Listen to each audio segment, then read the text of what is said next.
Muy buenas noches, tengan todos ustedes. Son las 8 en punto y como lo hacemos desde hace 18 semanas de manera ininterrumpida de lunes a viernes, estamos transmitiendo completamente en vivo a través de la plataforma Zoom y simultáneamente a través del Facebook Live de Yo Soy Médico 17, a quien agradezco como siempre que nos facilite su plataforma profesionales de la salud. El día de hoy nos ven de Ecuador, Estados Unidos, Perú, Bolivia y México. Vamos a ver de qué otros países se van conectando a lo largo de esta agradable presentación. Como lo veían en la pantalla de espera de inicio, si usted es jefe de enseñanza, es jefe de servicio o es presidente, vicepresidente o miembro de algún colegio médico, de enfermería o relacionado con el tema de salud y desea para sus sesiones una presentación de las pláticas que nosotros damos, con mucho gusto puede solicitarla al correo atención sin acento, atención.mlc@gmail.com,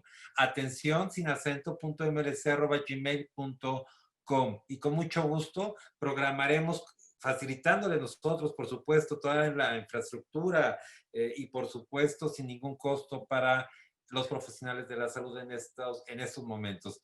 Hoy es miércoles y como todos los lunes, no, hoy es jueves, y como todos los lunes, miércoles y viernes, el día de ayer, Susana Hernández publicó un tema relacionado con la contención del estrés para profesionales de la salud y está completamente disponible para ustedes en el Facebook de Medical Legal Center. Dentro de nuestro programa, como ustedes saben, el día de mañana cerramos con el doctor Lutz Alexander Kefferstein. Nos hablará mañana de racionalidad universal, subjetividades y reformas legales. Cómo afectan la práctica médica las reformas legales en la posmodernidad. También les recuerdo nuestras redes sociales, Medical Legal Center en Twitter, Facebook e Instagram. Realmente síganos. En YouTube también están todas nuestras pláticas. Pueden entrar a YouTube, teclean Medical Legal Center y cronológicamente están todas las pláticas que hemos tenido hasta el día de hoy. Yo les recuerdo que inviten a más profesionales de la salud, a todos los profesionales de la salud que conozcan, envíenle nuestra información para que también se conecten. Y cada día, cada día seamos más. Yo les recuerdo, antes de presentar a nuestro invitado, que nos ayuden a que las preguntas al final de la sesión o en el transcurso, las pueden hacer en el transcurso, no las solamente en el botón de preguntas y respuestas. Hay dos botones, está el de chatear y preguntas y respuestas. Si las formulan en la de chatear, difícilmente la leeremos. Entonces, ayúdenos a hacerlas en el botón de preguntas y respuestas y seguramente su pregunta quedará debidamente contestada. Para mí es un gusto, un honor y un privilegio el día de hoy presentarles a nuestro invitado. Nuestro invitado es, quiero que de verdad que lo multicultural, multifacético de sus conocimientos, es de profesión ingeniero físico, es maestro y doctor en ciencias, realizó una estancia postdoctoral en IBM Thomas Watson Research Center en Nueva York. Ha sido profesor de asignatura de la Universidad Autónoma de México en diversas facultades, en la de química, en la de ciencias de ingeniería y de odontología. También en la Universidad Autónoma de Querétaro, en las facultades de ingeniería, medicina y de psicología. En la Universidad Autónoma de Nuevo León, en las facultades de ciencias físico-matemáticas. En la Universidad Iberoamericana, en el Instituto Tecnológico de Querétaro, etc. Y actualmente es investigador titular C, PRI-D, miembro del Sistema Nacional de Investigadores nivel 3 desde 1994 a la fecha. Ha sido profesor de las facultades de Derecho y de Medicina de la Universidad Autónoma de Querétaro. Él es el doctor Víctor Manuel Castaño Meneses y nos va a ayudar generando valor a los profesionales de la salud con el tema mapas conceptuales y COVID-19, aspectos científicos, éticos y legales. Doctor Víctor Castaño, muy buenas noches y gracias por haber aceptado la invitación. Muy buenas noches a todos. Muchísimas gracias por la invitación. Es un privilegio y un enorme gusto el compartir con ustedes esta noche. Como me hizo favor el licenciado Dávila de comentarles, yo soy físico, me he dedicado los últimos 40 años prácticamente a trabajar en cuestiones relacionadas con nanotecnología y con ciencia de materiales, pero en los últimos 5 o 6 años me he estado involucrando cada día más en cuestiones éticas, por lo que ustedes van a ver, espero, a lo largo de esta presentación. Y seguramente... Lo dejo con el mejor público, que son los profesionales de la salud, y nos vemos en la sesión de preguntas y respuestas. Bueno, muchísimas gracias. Seguramente ustedes, como yo, están ya un poco hartos de este encierro forzado por la pandemia, y como un pequeño regalo, si me permiten, vamos a pasear, aunque sea virtualmente, a París. Tengo el enorme privilegio de conocer París. Yo creo que he ido no menos de unas 30 veces, y yo presumía de ser un conocedor de París. Y en algunos de mis viajes encontré por casualidad este museo, que en mi opinión es uno de los más bonitos que hay en París y poco conocido. Se llama el Museo de Cluny, el mundo medieval, y es un edificio y un museo verdaderamente fantástico. Regresando de ese viaje, le comenté a mi esposa, y después de 5 o 6 viajes, yo me acordaba que este museo estaba muy cerca de la Sorbona. De hecho, lo encontré por accidente cuando fui a dar un seminario allá, y muy cerca también de Notre Dame, de la famosa catedral. Y me pasé 4 o 5 años sin poderlo encontrar. Iba con mi esposa y le decía, es que estaba por aquí. Pues no hay nada, Víctor. Y preguntábamos y la gente no sabía. Como no es un museo muy famoso, la gente no sabía dónde estaba. Hasta que se me ocurrió, después de 4 o 5 años, hacer lo obvio: buscar un mapa. Y aquí está. Ustedes lo pueden ver, que en efecto está a espaldas de la Sorbona y a unas cuantas cuadras del río, del Sena y de Notre Dame. Si hubiera tenido yo la idea de buscar este mapa, desde el principio hubiera podido llegar muy fácilmente, y me pasé 4 años simplemente confiando en mi memoria. Y esto me lleva a recalcar la importancia de los mapas. Uno puede saber, puede presumirse conocedor, experto en París, o en física, o en derecho, o en medicina, y confiar en su memoria. Y a veces la memoria no es tan adecuada como vamos a ver, y los mapas son muy importantes. Y antes de meterle, nada más comentarles por qué resulta que no había yo descubierto de nuevo este museo, a pesar de que me la pasaba vagando y daba vueltas, pues porque le cambiaron la fachada. Y la fachada era esta. Yo recordaba que la fachada era este edificio antiguo precioso, que sigue estando ahí, pero en la parte de atrás. La entrada está en un callejón al que se accede por esta entrada supermoderna. Entonces pasaba yo por ahí y no lo veía, no me daba cuenta, y ahí dice en el extremo inferior izquierdo, Museo Nacional de la Edad Media. Y toda la gente que pasaba por ahí, pues como no es un museo tan famoso, pues no lo encontraban. Conclusión: hay que usar mapas. Y de eso quiero hablarles. Mapas de conocimiento, mapas de conceptos.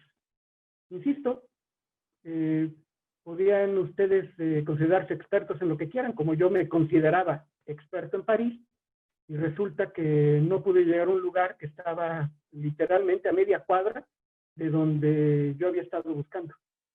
Necesitamos mapas. Y les voy a hablar de un cierto tipo de mapas muy particulares: los mapas de conocimiento. Los mapas de conocimiento son una de las herramientas básicas para desarrollar un programa de gestión de conocimiento en una organización. Los seres humanos somos personas, somos seres que crecemos nacemos con una capacidad de gestión. La gestión es todo lo que hacemos para conseguir lo que necesitamos. Y como bebés tenemos hambre y gestionamos el que nos den de comer llorando. Tenemos frío y gestionamos el que nos cobijen llorando. Queremos que nos cambien el pañal y gestionamos eso llorando.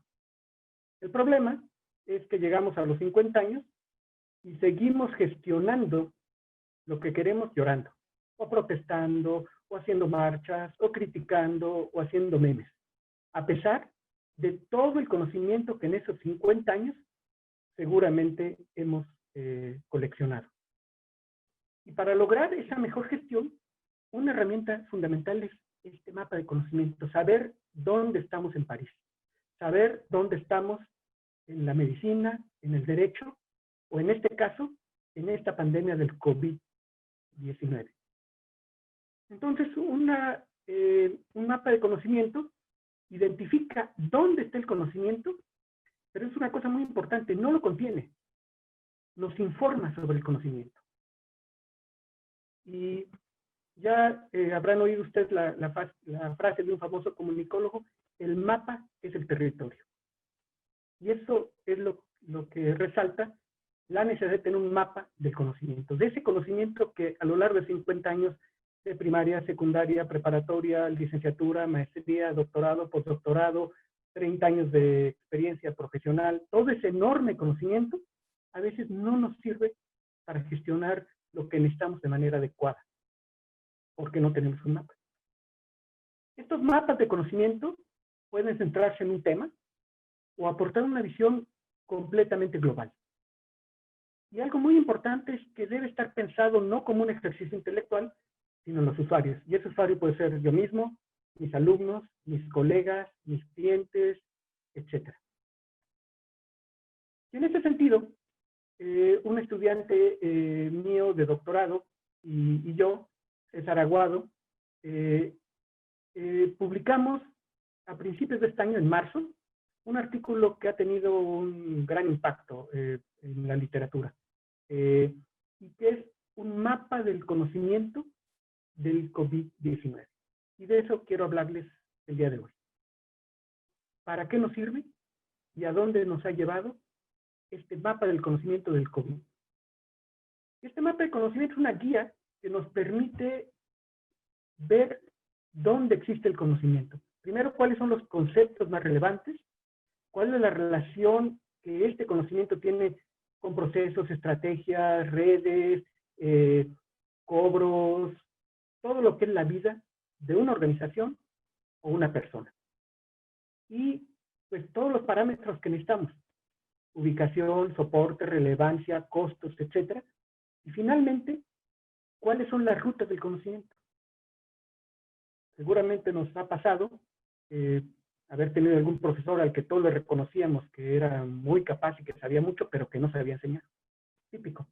Fulanito de tal es un muy buen maestro, sabe mucho, pero no sabe enseñar. Porque no tenía un mapa de conocimiento adecuado para generar la ruta de conocimiento en la organización, que era él y sus alumnos.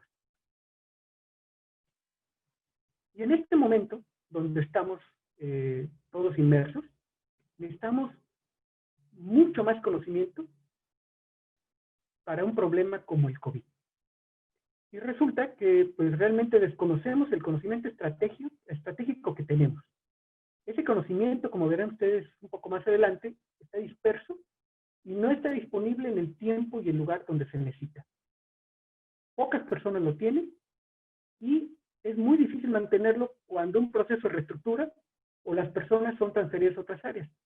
O cuando tenemos nuestra red de conocimiento bien establecida en nuestra oficina, o en nuestra escuela, en nuestro despacho, en nuestro consultorio, pero cuando nos movemos a home office, tenemos que reestructurarlo. Y precisamente los mapas de conocimiento nos permiten dar respuesta a esto y muchas otras cosas. Primero nos permiten saber dónde está el conocimiento, cómo podemos acceder a él y entender cómo se está utilizando. Y voy a tratar de ejemplificar esto precisamente con el caso del COVID-19.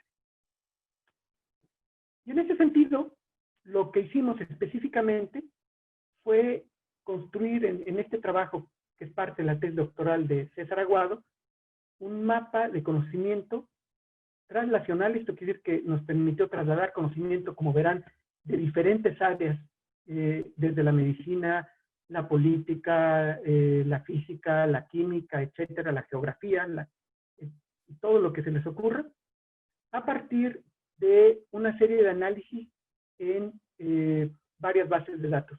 Las más importantes son estas: Medline, Web of Science y Scopus. Hay muchas otras, pero estas son las líderes.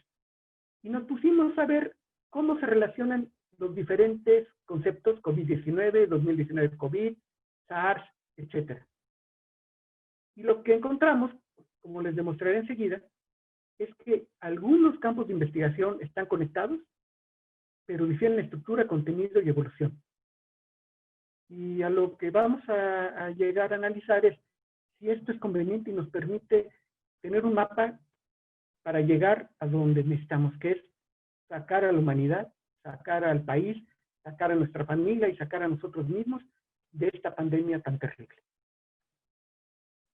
Déjenme hablarles rápidamente de los coronavirus.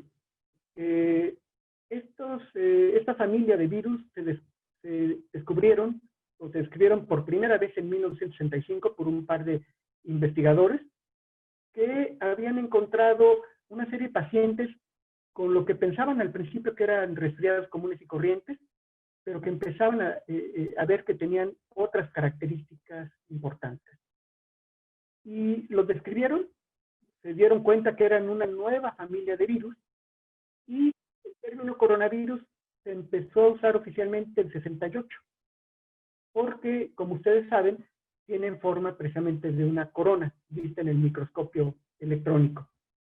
Hay una familia muy grande de coronavirus, con muchísimos, y cada día se descubren más componentes, y en particular el COVID-19 es la enfermedad, y el virus que la causa es el SARS-CoV-2, que pertenece al linaje B de los beta coronavirus, y es está muy cercanamente emparentado con el famoso SARS-CoV, que asoló a Asia, en particular a países como Corea, hace unos cuantos años, hace un lustro. La metodología que hemos seguido es realmente muy simple. Recolectamos datos de estas bases de datos que les mencioné, hicimos una serie de análisis usando metodología matemática y estadística, con conceptos como concurrencia, relevancia estadística, etcétera, etcétera. Y después, lo que les voy a mostrar es la visualización a través de tablas, histogramas y redes de conocimiento. Esto que ven ustedes aquí es un resultado muy interesante. Es el número de artículos relacionados con coronavirus desde el 2001 hasta el 2020. Y lo que pueden encontrar ustedes aquí es que prácticamente hasta el 2014, mediados del 2014-2015, prácticamente nadie le prestaba atención al coronavirus en la comunidad científica, a pesar de que ya hemos dicho que se conoce desde hace 50 años, desde 1965. Y a partir de 2017 hay una explosión tremenda de artículos. Y esto es muy interesante porque, haciendo análisis de estos datos, encontramos que la razón por la cual se despertó de pronto este enorme interés en coronavirus es por una patente inglesa, de la que seguramente han oído ustedes hablar y que ha dado lugar a toda clase de teorías de conspiración de que el coronavirus fue hecho a propósito. Esta patente es para el uso de ciertas características bioquímicas que tiene el coronavirus y que no tiene nada que ver con la enfermedad que tenemos ahora. Lo que sí es cierto es que se dieron cuenta que el coronavirus puede tener aspectos importantes, interesantes y muy benéficos para la humanidad. Estos se empezaron a dar cuenta en 2017. O bien, lo que nos pasó en este 2020, convertirse en una amenaza para la humanidad. Y de nuevo, esto depende de cómo manejemos el conocimiento. Primer ejemplo. Segundo ejemplo, esto es lo que se llama una red de concurrencia. Y aquí están diferentes conceptos. Uno de los más grandes, el tamaño de estos círculos que ven ustedes, es el número de artículos, el número de referencias, patentes o escritos que hay sobre esto, es decir, la información que existe, y sobre lo que más existe son sobre infecciones de coronavirus.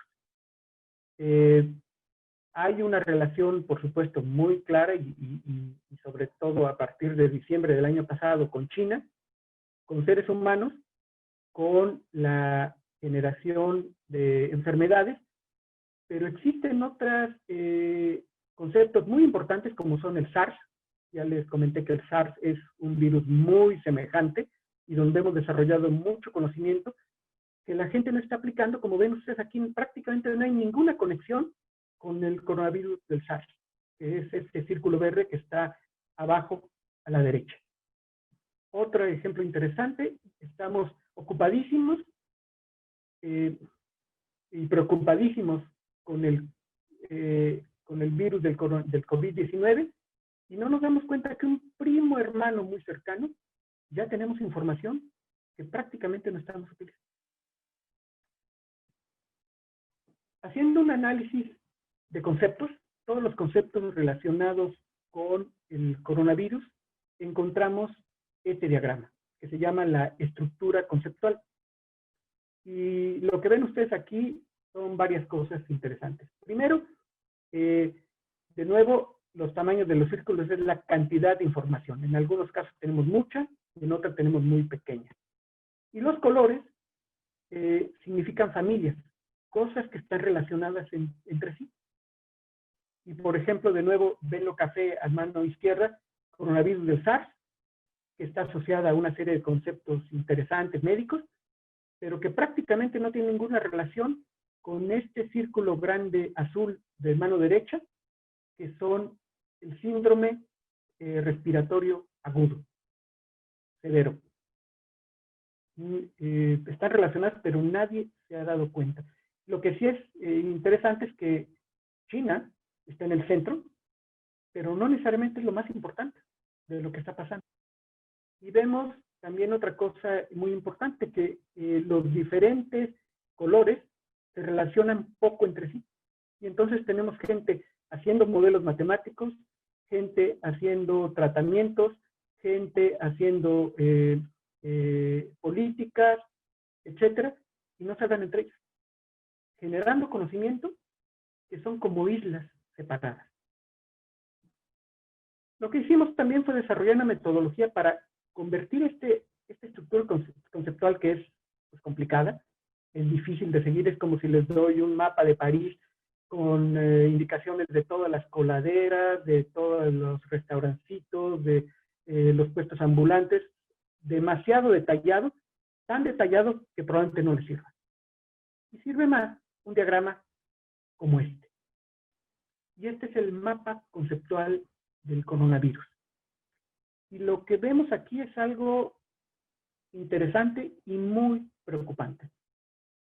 Vemos que existen básicamente 5 familias de conceptos que engloban a toda la problemática del COVID-19.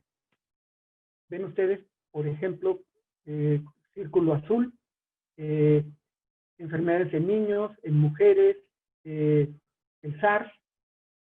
En el círculo amarillo, salud global, epidemias, neumonía, Organización Mundial de la Salud, seres humanos. El círculo rojo, seres humanos, infecciones de coronavirus en seres humanos, China, epidemiología.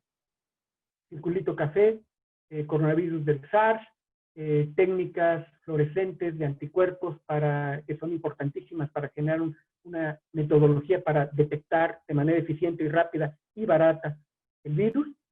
Y finalmente un pequeño circulito de unos cuantos que se dedican a hacer modelos matemáticos. Lo importante aquí es que son islas.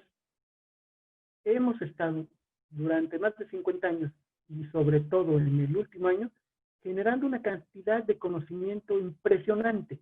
Ya lo vieron ustedes en esa gráfica exponencial. En el último año se han publicado más artículos sobre coronavirus que en los últimos 50 años.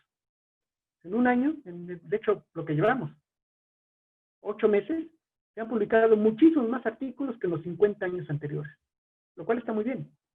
Pero lo que nos implica este asunto que le estoy viendo, enseñando aquí, que estamos viendo aquí, es que nos sirve de muy poco, porque no hay ninguna conexión. Y sigamos trabajando en epidemiología, sigamos trabajando con la Organización Mundial de la Salud, y la gente que está haciendo modelos matemáticos ni se entera, ni le importa, y sigue publicando sus artículos. Un mapa adecuado es un mapa que nos permite conectar todo. Es como si les doy un mapa de París, solo alrededor de la Torre Eiffel, y otro mapa solo alrededor de Notre Dame. Y me dicen, oye, está muy bien, pero ¿cómo voy de Notre Dame a la Torre Eiffel? No, pues no sé. Están separados. Son bloques, son islas separadas. Y eso hace que pues ustedes no sepan llegar a la Torre Eiffel aunque estén en París. Y aunque estemos desarrollando modelos matemáticos, haciendo técnicas nanotecnológicas muy avanzadas, de nada sirve si no logramos interaccionar con la gente que lo va a llevar a quien hace falta, a la gente común y corriente que está sufriendo con esto. Y entonces vemos que esto, desde el punto de vista de los medicamentos, pasa exactamente lo mismo. Aquí tenemos diferentes medicamentos, la hidroxicloroquinona, de la que seguramente han ustedes oído hablar, que parecía que era muy importante. La Organización Mundial de la Salud ya abandonó todos los experimentos que estaba haciendo, no lo ha prohibido, pero ya no lo recomienda. Y de nuevo vemos lo mismo. Todo el mundo trabajando en su medicamento sin ponerse a relacionarse con los demás. Es decir, estamos viviendo una pandemia con una cantidad de conocimiento y tecnología impresionantes, como nunca antes en la historia de la humanidad. Y nos está sirviendo muy poco, porque a nadie se le ha ocurrido hacer un mapa del conocimiento y cómo nos relacionamos y cómo vamos de un lugar a otro. Y los mapas de conocimiento no solamente pueden tener referencias conceptuales, como los dos que les acabo de enseñar, sino también geográficas. Y lo que ven ustedes aquí son los lugares donde más investigación hay en coronavirus. Ven que hay básicamente 3 nodos muy importantes que están en amarillo, donde hay una gran cantidad de investigación y donde seguramente, y de hecho ya lo han visto, donde van a salir las vacunas. En Estados Unidos, en California, y en el área de Boston, donde está Harvard y MIT, y en Europa Central, sobre todo en Inglaterra. Y esto coincide pues, con lo que han ustedes oído hablar últimamente. El trabajo de Oxford y el trabajo de Harvard, que seguramente van a llevar a esto de una vacuna. Pero existen otros lugares donde prácticamente no hay investigación, lo cual es terrible para una enfermedad grave que se conoce desde hace 50 años. Recuerden que esto no apareció de la nada. Tiene una historia bioquímica, microbiológica, de virología desde hace 50 años. Hay 3 lugares que son los que están viendo ustedes donde hay gran investigación. En la mayor parte del mundo no hay investigación, pero algo que quiero recalcarles es que en los lugares donde hay una investigación media es México. Como ven, a pesar de todo, tenemos un posicionamiento mejor. Estamos, pues sí, abajito de Estados Unidos y de Europa Central, Inglaterra, pero no muy lejos de Japón, por ejemplo. Estamos prácticamente al mismo nivel de Japón y un poquito abajo de China. Y este mapa nos permite entonces pensar cómo podemos hacer alianzas, porque a pesar de lo que se diga, no estamos entrando a este asunto de las vacunas completamente desarmados, como muchos otros países, como España, por ejemplo, o toda América Latina, sino tenemos con qué. Y esto es importante saberlo para proceder en consecuencia. Entonces, ¿cuáles son las implicaciones científicas y políticas? Son clarísimas. De nada sirve hacer investigación y generar conocimiento y tener gente con doctorado, postdoctorado, centros de investigación importantísimos, si no tenemos un mapa de conocimiento global, no se diga a nivel nacional. Pero ¿cuáles son las implicaciones legales de todo esto? Quisiera enseñarles este artículo, es un artículo especial de una de las revistas latinoamericanas más importantes de salud pública, se llama Caderno de Salud Pública. Cuaderno de Salud Pública es una revista brasileña y es un artículo especial de 2011, donde desde entonces hablaba que, por supuesto, que las políticas públicas son determinantes sociales de la salud. Y lo estamos sufriendo en todo el mundo, no solo en México.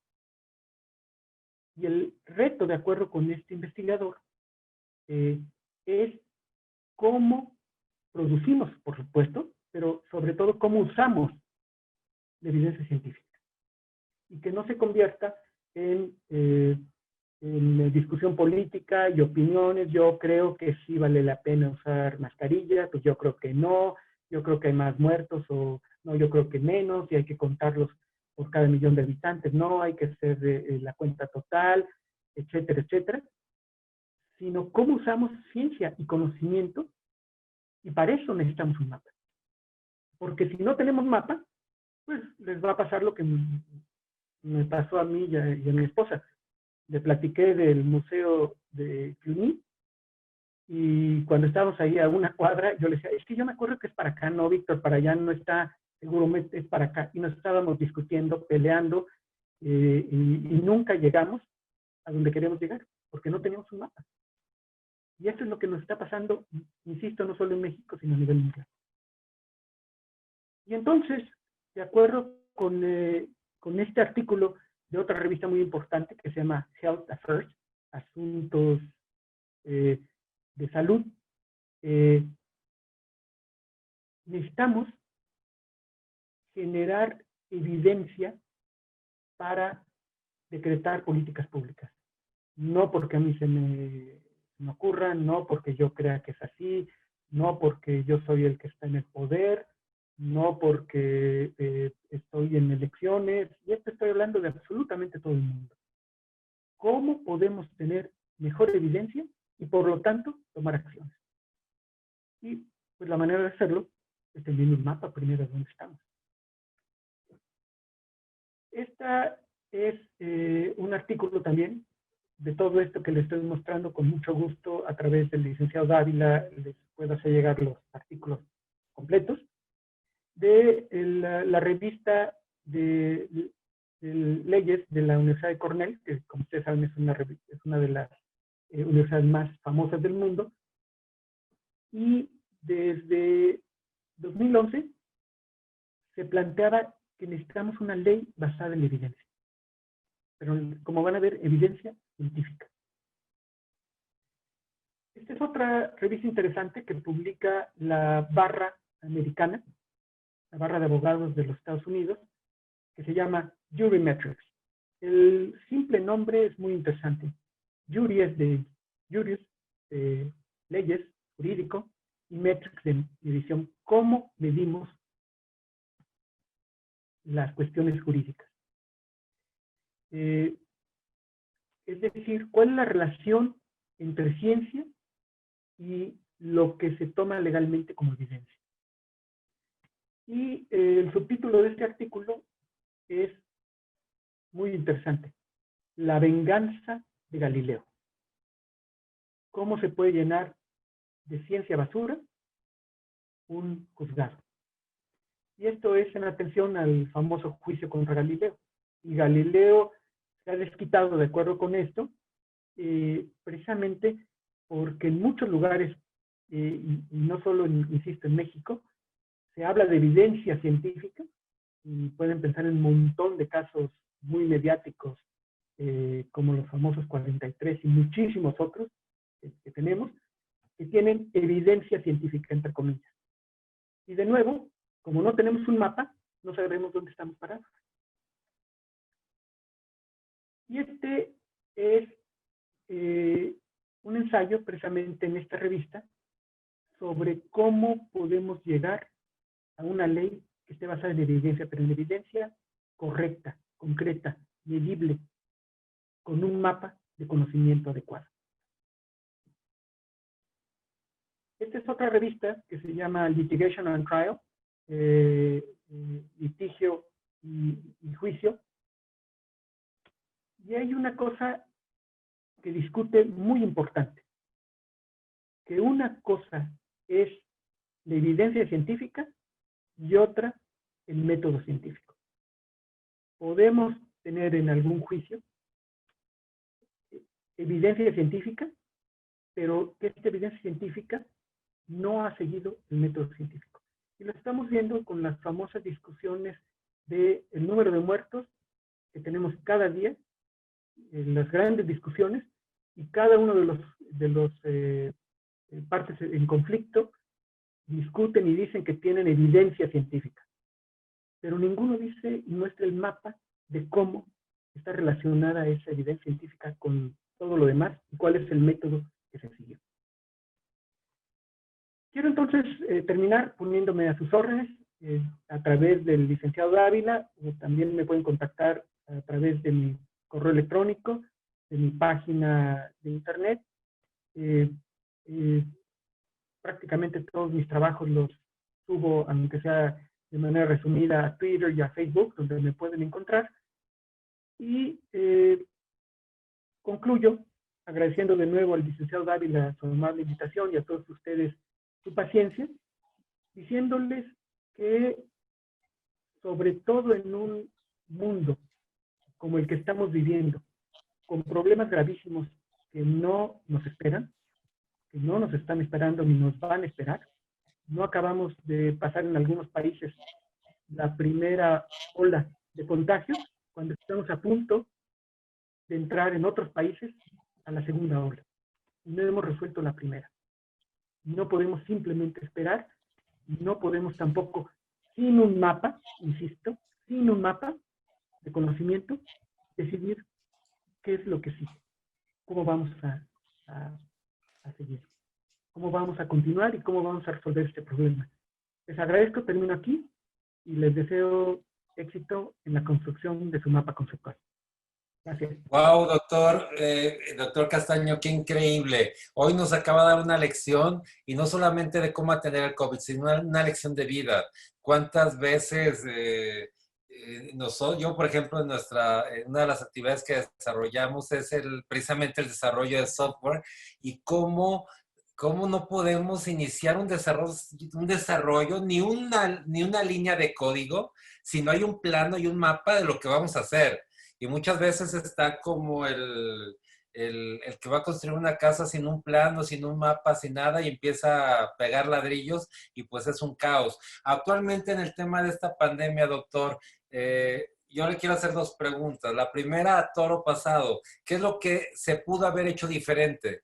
Y la segunda es, ¿qué es lo que de hoy en adelante se tendría que hacer para el desarrollo de este mapa conceptual? Bien, pues hablar a toro pasado, como usted sabe, es muy complicado y creo que puede llegar a ser también poco ético, pero me parece que una cosa que debimos haber hecho como sociedad global, no solo en México, insisto, sino en todo el mundo, es construir un mapa del conocimiento de todas las enfermedades respiratorias. Las estamos sufriendo, hay millones de muertes cada año por influenza y problemas respiratorios en todo el mundo, y de nuevo no tenemos un mapa, y se ha demostrado de manera fehaciente en este momento en ninguno de los países del mundo. Primera cosa que debemos haber hecho es ordenar, mapear todo el conocimiento que hemos logrado a nivel mundial. ¿Y qué podemos hacer enseguida? Es pues empezar a hacerlo ya, inmediatamente. Yo he presentado este tipo de trabajo en la Cámara de Diputados. Hubo, cuando menos de dientes para afuera, una gran recepción por parte de la Comisión de Ciencia, Tecnología e Innovación de la Cámara de Diputados Federal, y espero que se tomen políticas, de nuevo, no basadas en evidencia, entre comillas, sino en mapas de conocimiento. ¿Dónde estamos como país?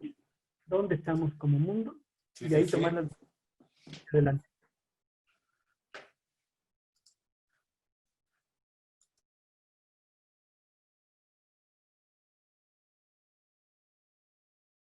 ¿Quiere usted leerme algunas preguntas o prefiere que yo las lea y las vaya contestando?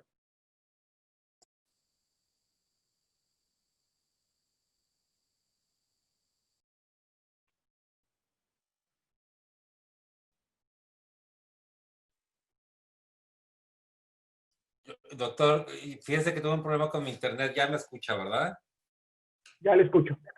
Perdón, y lamentablemente también perdí gran parte de las preguntas que nos hicieron. Nos preguntan, uno, bueno, si nos ayuda a acercarse un poco más al micrófono, nos dicen porque dicen que no hay suficiente, se pierde la voz. Nos preguntan, ¿el mapa conceptual de conocimiento puede predecir la duración de una pandemia? Nos lo dice el doctor Jesús Mateos.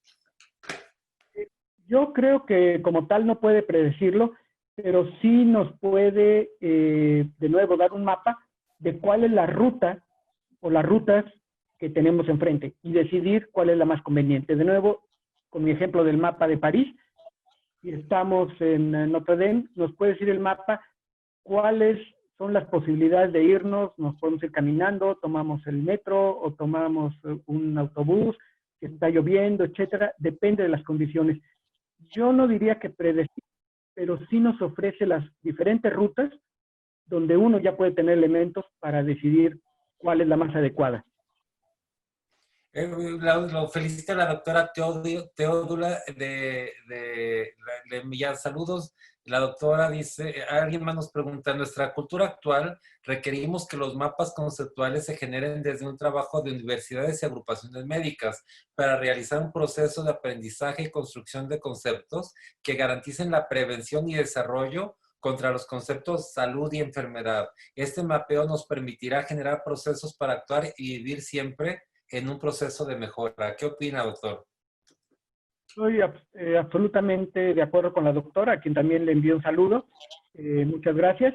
Y quiero comentar a propósito de la pregunta y comentario de la doctora, un asunto que creo que a todos los que estamos presentes nos concierne. No solamente nosotros como profesionales o los gobiernos deben tener un mapa, sino el público en general. Seguramente han ustedes atestiguado la cantidad enorme de productos milagro que hay disponibles, porque la gente no tiene un mapa de cómo moverse. Y si llega alguien y le dice que la forma más simple, la ruta más barata, más económica y más rápida de curarse es tomar lejía, lo van a hacer, porque no tienen un mapa. No somos capaces de ofrecerles un mapa a la gente común y corriente para decirles, señores, no existen productos milagro. Ojalá lo existieran. Es mucho más complicado que eso y tenemos que tomarlo con seriedad. Pero en una autocrítica no podemos ofrecerle al público en general, a nuestros amigos, a nuestros alumnos, a nuestros pacientes, a nuestros clientes, un mapa y nosotros mismos no lo hemos construido. Excelente. La doctora Elsa Chavira nos pregunta, los grupos de investigadores mexicanos que están investigando el SARS-CoV-2, ¿qué tan cerca estarán de desarrollar una vacuna utilizando este mapa conceptual? Pues lo que yo puedo decirles, y para mi sorpresa y gran alegría, es que los grupos mexicanos estamos, como lo mencioné, más cerca que la mayor parte del mundo. Yo creo que es muy factible que México logre tener una vacuna Probablemente no seamos los primeros, los segundos, pero sí los terceros o cuartos. Y esto es importantísimo porque nos puede dar independencia de otros países que tengan la vacuna, no solo económica, lo que nos quieran cobrar, sino también política, porque imagínense que, como ya empezó a suceder, el presidente de Estados Unidos amenazando que va a comprar todas las vacunas disponibles, y aunque el resto de los países tengamos dinero, no vamos a poder comprarlo. Afortunadamente, de nuestro análisis, lo que vemos es que México tiene, afortunadamente, la capacidad de generar una vacuna en un tiempo relativamente corto.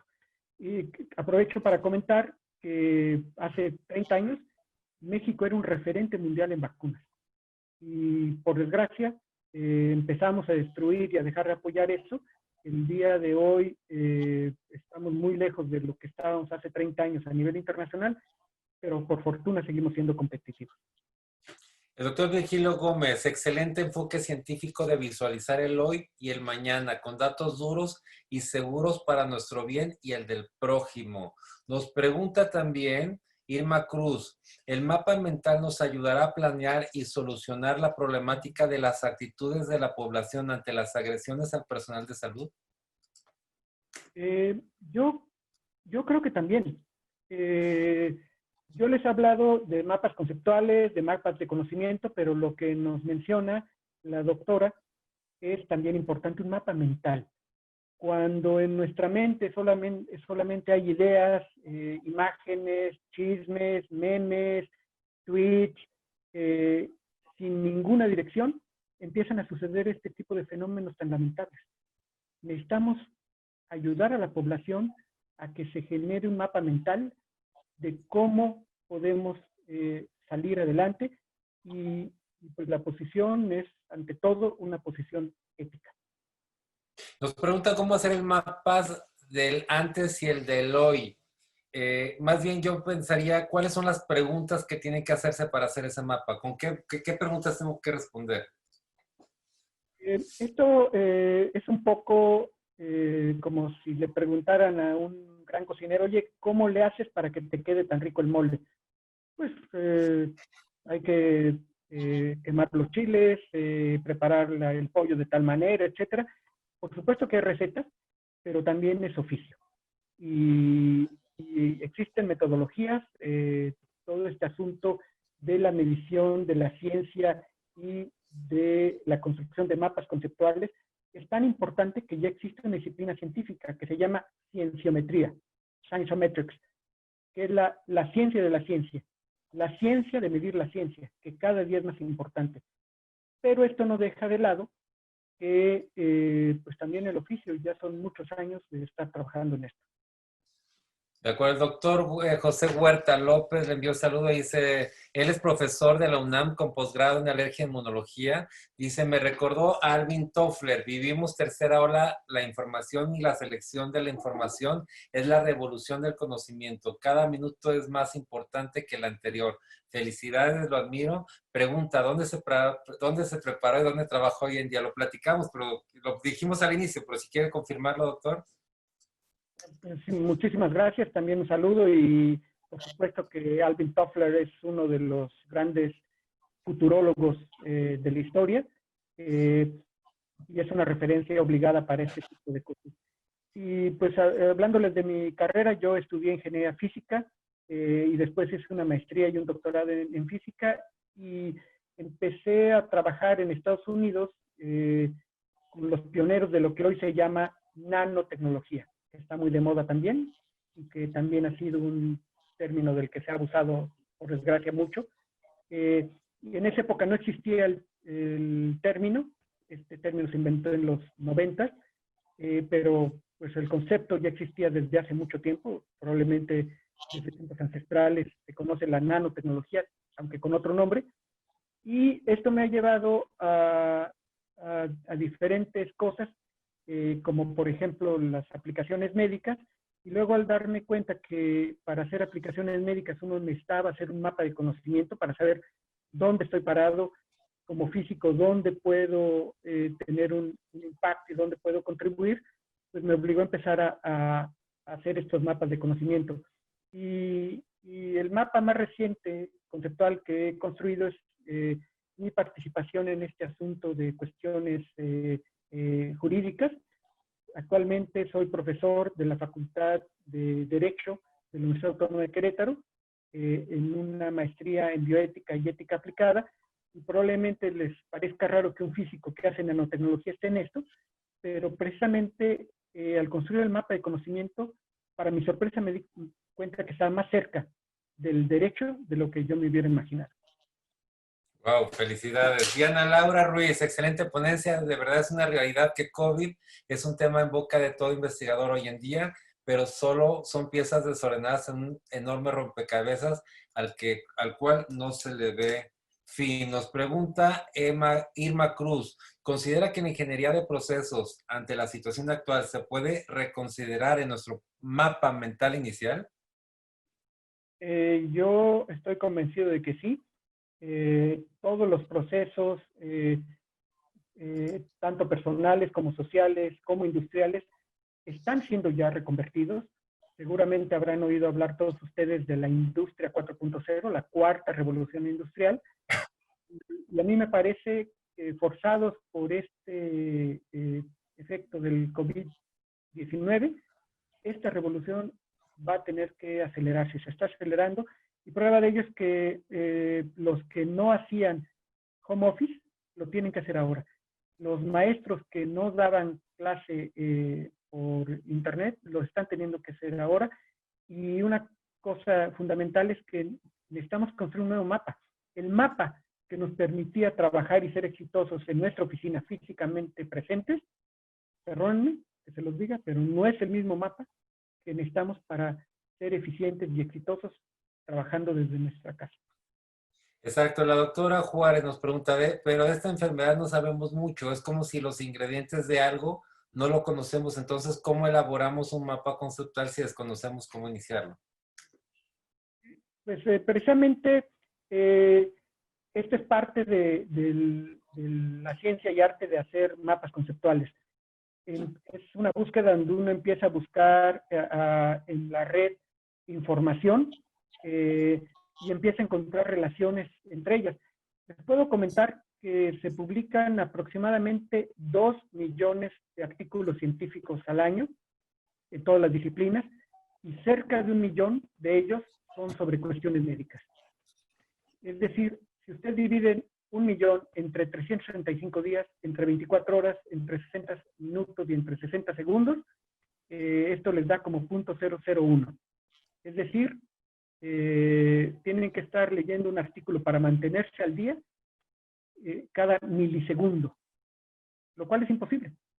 Y entonces lo que necesitamos hacer es uso de la inteligencia artificial para que un bot, en lugar de estar buscando memes y en lugar de estar buscando a quién atacar, busque información, nos empiece a dar patrones como los que enseñé, y a partir de eso empiece uno a refinar y empiece, como dice la doctora, a partir de los ingredientes, cómo hago teniendo un poquito de carne, unos ejotes y maíz, cómo invento un nuevo platillo.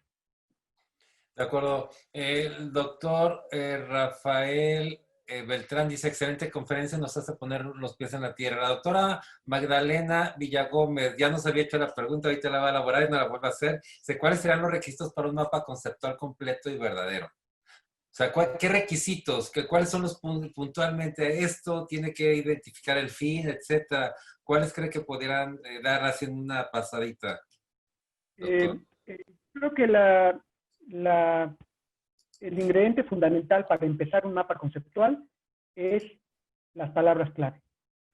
Y esto que parece tan simple es muy difícil.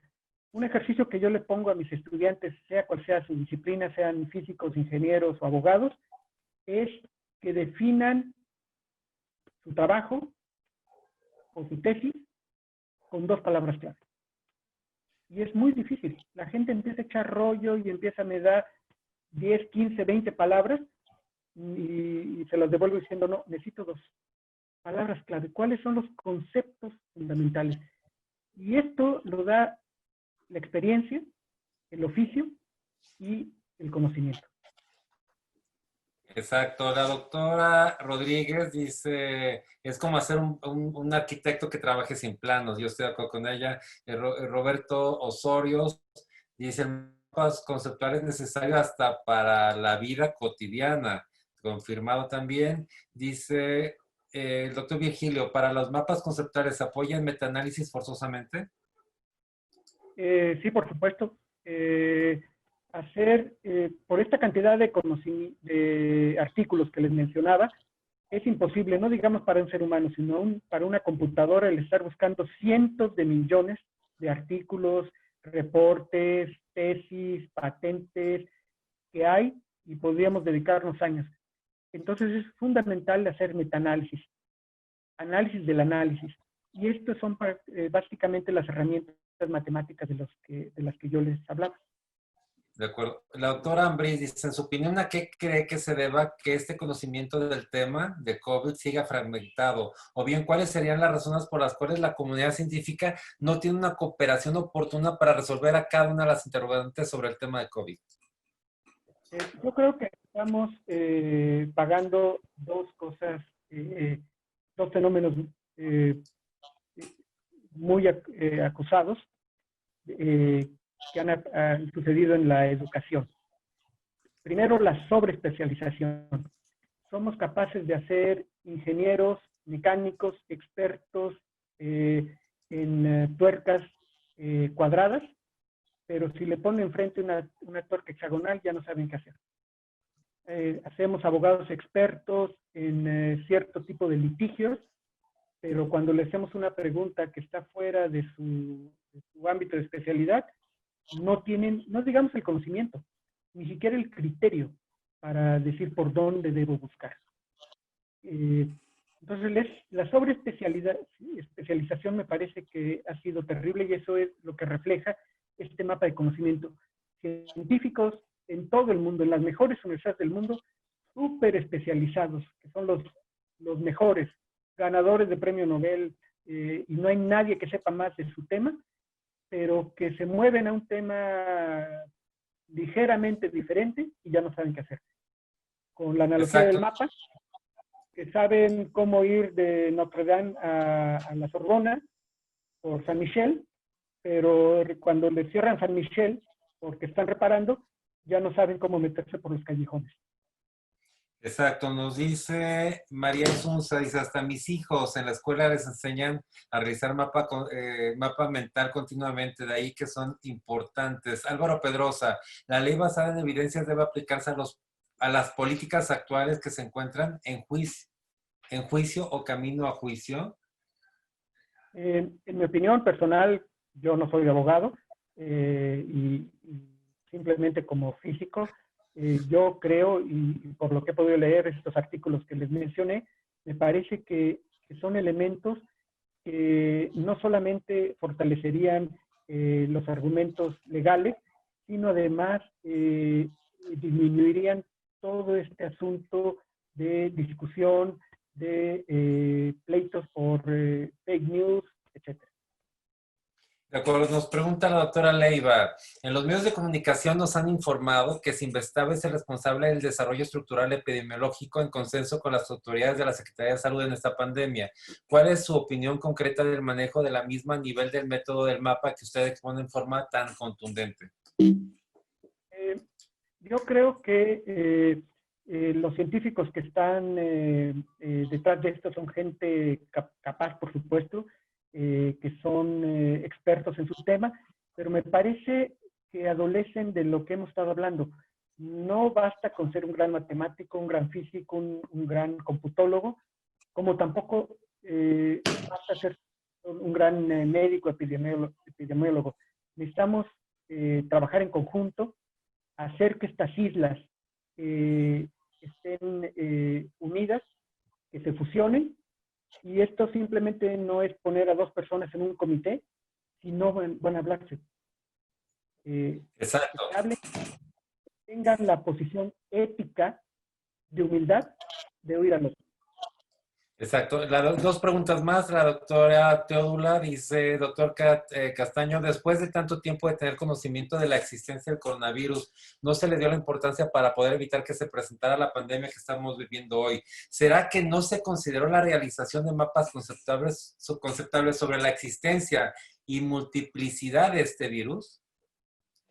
Yo creo que buena parte es el efecto. Uno de los artículos que he escrito sobre este tema y que no pude mencionar ahora es precisamente el origen, de dónde viene.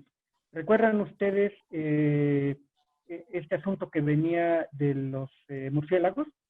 Pues lo que nosotros hemos encontrado con una metodología como esta es que muy probablemente viene de animales, pero no de murciélagos, como se decía, sino muy posiblemente de pangolines. Y la cadena biológica es muy importante. Y esto nos lleva a la necesidad de hacer un mapa conceptual de todo el mundo. Uno de los conceptos, me parece, más importantes y que van a cobrar gran relevancia a partir de este año, del post-COVID, es el concepto de One Health, una salud. Este concepto implica que para tener animales sanos necesitamos tener seres humanos sanos. Y para tener seres humanos sanos necesitamos tener naturaleza sana. Y para tener naturaleza sana necesitamos tener animales sanos, etcétera. Es decir, que no vamos a poder garantizar la salud de los seres humanos y no Y no garantizamos la salud los de la animales. naturaleza, la salud de los animales. Y de los vegetales también, que también se enferman. Sí, la Eh, naturaleza. Cuando hablaba de esto, hablo del ecosistema. Sí, la última, doctor Rosa Eugenia Salvio dice, ¿por qué se han establecido reglas de política sobre propiedad intelectual en lugar de compartirlas por ser un tema de esa trascendencia, como todo un equipo multidisciplinario a nivel mundial? ¿Serán puestas en la OMS o...? Bueno, eso es su pregunta. Eh, Creo que la pregunta es muy profunda. Yo personalmente, yo creo ser de los investigadores mexicanos que más patentes tienen, y a pesar de eso, quiero decir, básicamente, me parece que no deberían de existir las patentes. Las patentes deben ser de uso de todo el mundo, pero esto implica también cuestiones muy complicadas, porque hay compañías y universidades y gobiernos que invierten mucho en hacer la investigación y pues quieren recuperarlo. Pero me parece que este tipo de cosas nos llevan a darnos cuenta que de nada sirve que yo sea rico si no solamente mis vecinos, mis competidores, sino mi misma familia va a estar muriendo por esta falta de cooperación y falta de un mapa conceptual que nos deje ver que en ese mapa, en ese territorio, todos somos importantes. Fíjense que a propósito vamos a tener en las próximas semanas una plática precisamente de las reformas y adiciones que hubo a la Ley de Protección a la Propiedad Industrial en materia de medicamentos, porque ahí pues está este dilema, hasta qué punto ocurría que se establecía una patente a 20 años y entonces ya era pública, pero hasta entonces podían tener acceso a otros laboratorios y entonces eso limitaba el derecho a que a los 20 años exactos se iniciara con este beneficio para la sociedad, que incluso participaba de manera importante para que se autorizaran esos medicamentos. Todo un tema también. Doctor, no me queda más que agradecerle esta extraordinaria plática con mucha ciencia, pero por favor, denos un mensaje final para los profesionales de la salud que lo ven de Centro Latinoamérica, México y Estados Unidos, por favor. Eh, eh, Muchas gracias de nuevo al licenciado, a la organización que él representa y a todos ustedes por su interés y por compartir este tiempo. Y un saludo muy afectuoso a todos nuestros hermanos latinoamericanos. Y yo quisiera terminar diciendo que ojalá que podamos hacer un solo mapa desde el río Bravo hasta la Patagonia. Y que Ay, doctor, podamos... qué buen mensaje. Y fíjense que debíamos iniciar con nosotros mismos. Ocurre que aquí me encuentro que todos los políticos con estos temas están peleando en lugar de hacer un solo mapa conceptual por el bien de todos los mexicanos. Y también, como usted dice, en todo el mundo. Y de verdad agradezco sinceramente su participación. Yo quiero confirmar además y decirles que el doctor Castaño y todos nuestros invitados que han estado con nosotros lo hacen de manera completamente altruista, lo hacen con el único compromiso con el profesional de la salud y el mundo de aportar conocimiento, de aportar valor para usted profesional de la salud que hoy tanto lo requiere, que es quien está siempre y más hoy más que nunca en la primera línea.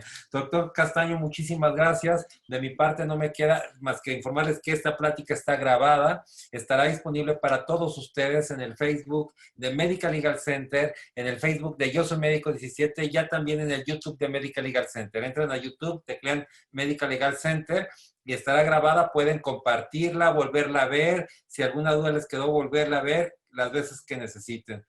Todo esto es para ustedes. Nos vemos, si Dios quiere, el día de mañana. Va a estar bueno también. También su paisano es de Querétaro, Lutz. Y hasta mañana a las 8 en punto, como siempre. Los espero. Ya cerramos la semana 18. Muchas gracias. Buenas noches. Gracias, doctor. Muchas gracias. Buenas noches. Saludos a todos.